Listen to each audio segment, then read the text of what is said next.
तो दोस्तों इस एपिसोड की स्टार्टिंग में हम मीटिंग हॉल में देखते हैं जहाँ पर कई सारे क्लैन के लोग भी आए हुए थे और तभी शाओयन भी वहाँ पर आ जाता है और तभी रॉयल फैमिली के मास्टर खड़े होते हुए बोलते हैं कि शाओयन तुम तो सच में छुपे रुस्तम निकले, तुम 3 सालों में इतने ज्यादा पावरफुल हो चुके हो जो कि अब तुम हमारे बराबरी में बैठ सकते हो। और दोस्तों यहाँ पर रॉयल फैमिली के साथ साथ कई क्लैन के लोग भी आए हुए थे और तभी शाओयन इस मीटिंग को शुरू कर देता है और तभी शाओयन कहता है कि तुम लोग को तो पता होगा आखिर यहाँ पर क्या सिचुएशन है और अभी जो सिचुएशन हमारी शाओ फैमिली और युनसान फैमिली के बीच में चल रही है उसके लिए मैं आपको कहना चाहता हूँ कि हम सभी लोगों को हाथ मिलाकर उस युनसान क्लैन को यहीं पर खत्म कर देना चाहिए, क्योंकि आज हमने ऐसा नहीं किया तो युनसान क्लैन कल और भी ज्यादा पावरफुल हो जाएगा। और मैं आपको यकीन दिलाता हूँ कि इस फाइट में शाओ फैमिली कभी भी नहीं हारने वाली, पर फिर भी युनसान क्लैन काफी ज्यादा मजबूत है और इसीलिए मैंने आप सभी को यहाँ पर बुलाया है ताकि हम सभी लोग हाथ मिलाकर उस युनसान क्लैन से फाइट कर सकें। और मैं युनसान फैमिली को इस गामा एम्पायर से पूरी तरह खत्म करना चाहता हूँ। जिस पे रॉयल फैमिली के मास्टर बोलते हैं कि तुमने बिल्कुल सही कहा, युनसान फैमिली सच में बहुत ही ज्यादा पावरफुल हो चुकी है और इसी वजह से युनसान फैमिली कई सारे क्लैन के ऊपर अटैक करती रहती है, पर अभी तक उनका हमारी रॉयल फैमिली के साथ कोई भी मैटर नहीं हुआ है। ये सुनकर शाओयन कहता है कि आज नहीं तो कल युनसान फैमिली तुम्हारी रॉयल फैमिली के ऊपर भी हमला करेगी, क्योंकि युनसान पावर की लालच में बिल्कुल अंधा हो चुका है। और तुम मुझे बस ये बता दो, तुम अकेले रहकर युनसान के हाथों से पिटना चाहते हो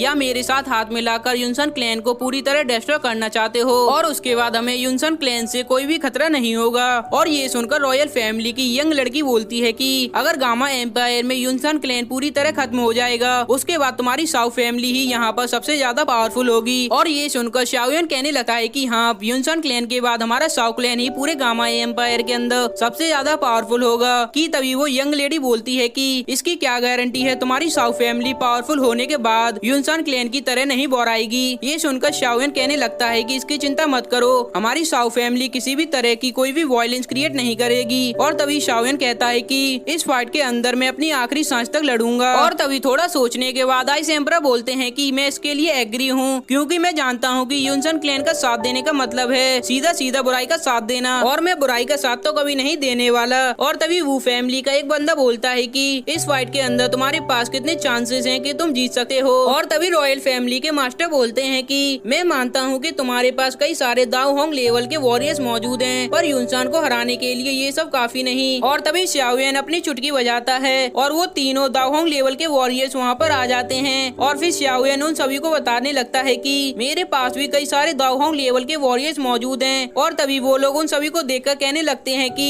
इन सभी दाव होंग लेवल के वॉरियर से कुछ नहीं होने वाला है। और दोस्तों तभी हम देखते हैं कि शाओयन की अंगूठी में से हमारे मास्टर याओलाओ बाहर आ जाते हैं और वो आते ही कहने लगते हैं कि मेरे होते हुए मेरे चेले को कोई भी टच नहीं कर सकता। और मास्टर कहते हैं कि मेरी दाउजंग लेवल की पावर भी हमेशा मेरे चेले के सपोर्ट में रहेगी। और इधर मास्टर को देखकर सभी लोगों की आंखें तो फटी की फटी रह गई थी। और तभी शाओयन कहता है कि मास्टर आप बाहर क्यों आ गए। और तभी मास्टर बोलते हैं कि चेले तुम थोड़ी देर शांत रहो, मैं इन लोगों को अच्छी तरह जानता हूँ। इन लोगों को जब तक पता नहीं चलेगा कि तुम्हारे पास दाउजोंग लेवल के वॉरियर भी हैं, तब तक ये लोग तुम्हारा साथ नहीं देंगे। और तभी शाओयन बोलता है कि मास्टर आपको बाहर आने की कोई भी जरूरत नहीं थी। और मास्टर बोलते हैं कि आज नहीं तो कल इन लोगों को तो मालूम चलना था, तो मैंने आज ही सही समय समझा। और तभी मास्टर याओलाओ एल्केमी मास्टर थामा की तरफ देखते हुए कहते हैं कि मैंने तुम्हें पहले भी देखा है जब तुम मेरे चेले की उम्र के थे और तुम सच में एक इंटेलिजेंट पर्सन थे, और इसी वजह से मैंने तुम्हारी थोड़ी बहुत मदद की थी। और जिसपे मास्टर थामा कहने लगते हैं कि मैं आज जो कुछ हूँ वो आपकी वजह से हूँ, मैं आपका जिंदगी भर ऐसा नहीं भुला सकता।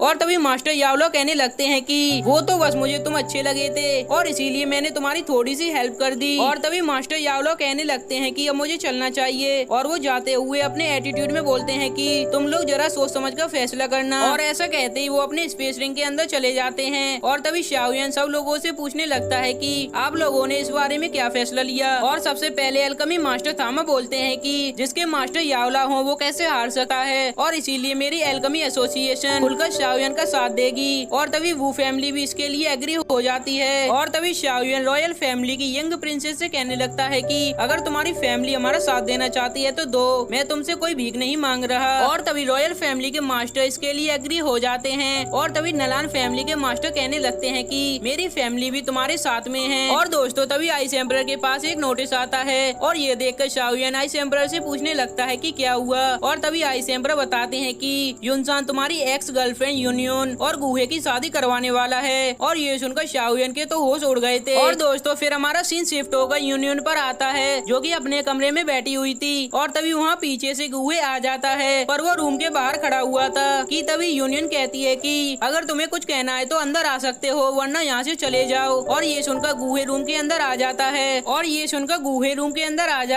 और वो कहता है कि वाओ यूनियन, तुम तो सच में बहुत ही ज्यादा स्मार्ट हो, क्योंकि तुम्हारी फाइटिंग स्पिरिट सील होने के बावजूद भी तुमने मेरे ऑरा को महसूस कर लिया। और तभी यूनियन कहने लगती है कि मुझे पक्का यकीन है कि तुम किसी लड़की की मजबूरी का फायदा नहीं उठाओगे। और ये सुनकर गुहे कहने लगता है कि नहीं, ये शादी करने का फैसला मेरा नहीं बल्कि मास्टर युनसान का है, और मैं उनका फैसला कैसे भी नहीं टाल सकता। और वैसे भी मैं तुम्हें पसंद करता हूँ। और ये सुनकर यूनियन कहने लगती है कि पर मैं इस फैसले से नाखुश हूँ। और वो कहती है कि मैं तुम्हें केवल एक दोस्त की नजर से देखती हूँ, और मैं तुम्हें हस्बैंड के रूप में कभी भी स्वीकार नहीं कर सकती। ये सुनकर गुहे भड़क जाता है, और वो कहता है कि मुझे मालूम है तुम ये सब शाओयन के लिए कर रही हो, क्योंकि तुम उसे पसंद करती हो। और वो ये सुनकर बहुत ही ज्यादा गुस्से में आ जाती है, और वो कहती है कि तुम मेरी पर्सनल लाइफ में इंटरफियर करने की कोशिश मत करो, और मैं चाहती हूँ कि तुम मास्टर युनसान के सामने मुझसे शादी करने से मना कर दो। और इस तरफ गुहे कहने लगता है कि मैं बनती हुई बात को कैसे बिगाड़ सकता हूँ, और देख लेना तुम्हारी शादी तो मुझसे ही होकर रहेगी। और ये सुनकर यूनियन कहती है कि तो फिर ठीक है, तुम भी देख लेना, अगर मास्टर ने मुझे फोर्स किया तो मैं खुद को मार डालूंगी। और इधर गुहे कहता है कि तुम देख लेना, तुम्हारी शादी तो मुझसे ही होकर रहेगी, और चाहे इसके लिए मुझे किसी की जान क्यों न लेनी पड़े। और ऐसा कहते ही गुहे वहाँ से जाने लगता है। और दोस्तों फिर हमारा सीन कट होता है, और इधर हम शाओयान को देखते हैं, जिसको पता चल चुका था कि अगले 2 दिन बाद यूनियन की शादी होने वाली है। और उसको बहुत ही तेज गुस्सा आ रहा था, और वो सभी से कहने लगता है कि हम लोग 2 दिन बाद युनसान क्लैन के ऊपर अटैक करने वाले हैं। और वो कहता है कि क्योंकि अब बात अपनी एक्स पर आ चुकी है, और वो कहता है कि हमें किसी भी तरह करके गुहे और यूनियन की शादी रोकनी होगी, क्योंकि तुम सब लोग जानते हो अगर ये शादी हो गई तो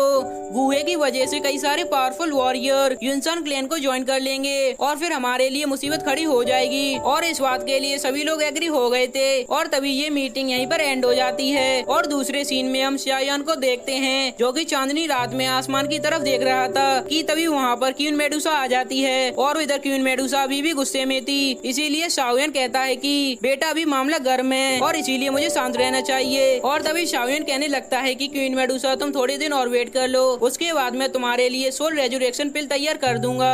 और ऐसा कहते ही हमारा ये वाला एपिसोड यहीं पर एंड हो जाता है। तो मिलते हैं इसके नेक्स्ट पार्ट में, तब तक के लिए वीडियो को लाइक और चैनल को सब्सक्राइब ध्यान से कर देना।